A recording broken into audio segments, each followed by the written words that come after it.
America की 250वीं सालगिरह आ रही है और चर्चा है कि उनके लिमिटेड पासपोर्ट पर ट्रंप की तस्वीर छप सकती है। अरे बाप रे। और उधर यूएई ने ओपेक को बाय बाय कह दिया है।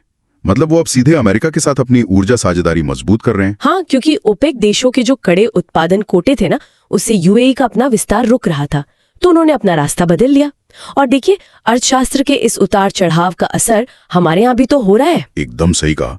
डॉलर के मुकाबले रुपया 95 तक गिर गया है। सोशल मीडिया पर तो मीम्स चल रहे हैं कि गणित आसान करने के लिए इसे सीधा 100 ही कर दो। और दिलचस्प बात यह है कि गिरावट सिर्फ रुपए में नहीं है। राघव चड्ढा के सोशल मीडिया फॉलोअर्स 14.6 मिलियन से गिरकर 12.1 मिलियन पर आ गए। मतलब एक झटके में 25 लाख का नुकसान। बिल्कुल। और इस भीषण गर्मी में एक और चीज वायरल चल रही है, वो ज्योतिरादित्य सिंधिया का नुस्खा कि गर्मी से बचना है तो जेब में प्याज रखो। हाँ, वो वीडियो तो काफी चर्चा में है। तो मैं यही सोच रहा था कि क्या रुपए की गिरती कीमत और राजनेताओं के गिरते फॉलोअर्स का ग्राफ एक ही अजीब ट्रैजेक्टरी पर चल रहा है। ये आपने बहुत मजेदार बात कही। खैर, सोशल मीडिया की इस गर्मी से निकलकर थोड़ी राजनीतिक गर्मी की तरफ चलते हैं। केरला, असम और तमिलनाडु में भी चुनाव हुए हैं। लेकिन जो असली शो रनर है वो तो बंगाल ही है। एकदम।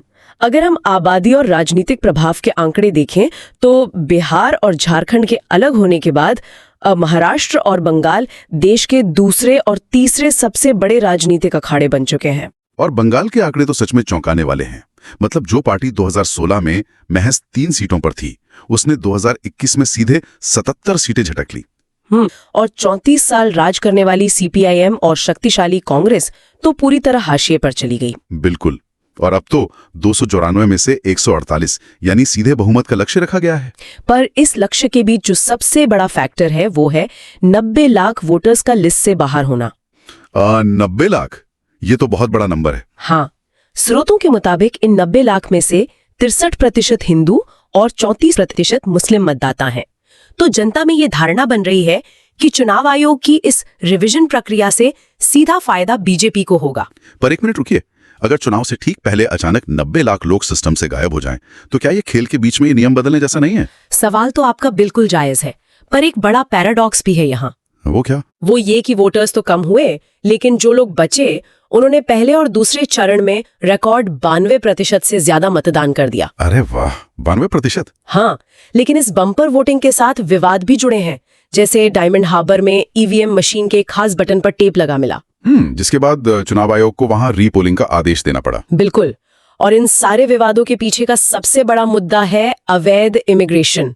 और देखिए, यहाँ मैं स्पष्ट कर दूं कि हम सिर्फ निष्पक्ष रिपोर्टिंग कर रहे हैं, किसी दल का पक्ष नहीं ले रही हूं मैं। हाँ, हम बस स्रोतों में मौजूद जानकारी सामने रख रहे हैं। तो बीजेपी का आरोप है कि राज्य सरकार ने वोट बैंक के लिए बांग्लादेशियों को शरण दी है, जबकि टीएमसी का इस पर पलटवार है कि अंतर्राष्ट्रीय बॉर्डर की सुरक्षा तो केंद्र की बीएसएफ के पास है, तो फिर घुसपैठ हुई कैसे? ये तो वैसी स्थिति हो गई जैसे 2 रूममेट्स ने घर का मेन गेट खुला छोड़ दिया हो और चोरी हो जाने पर बैठकर एक दूसरे को दोष दे रहे हों कि ताला किसने नहीं लगाया। एकदम सटीक एनालॉजी दी आपने। पुलिस राज्य के पास है और बॉर्डर केंद्र के पास, और इसी प्रशासनिक ग्रे एरिया में असली विवाद पनपते हैं। अब स्रोतों में मौजूद एग्जिट पोल्स की माने तो वो बीजेपी को बहुमत दिखा रहे हैं। मतलब सत्ता परिवर्तन का संकेत? लेकिन एग्जिट पोल्स पर भरोसा करना थोड़ा मुश्किल है। हाल के सालों में उनका ट्रैक रिकॉर्ड वैसा ही रहा है जैसे ट्रंप के बयानों या पाकिस्तान की राजनीति का। कब क्या पलट जाए कुछ कह नहीं सकते। सही बात है। और रिपोर्ट में एक और दिलचस्प रूपक सामने आया है। चुनाव के दिन भारी बारिश हुई थी।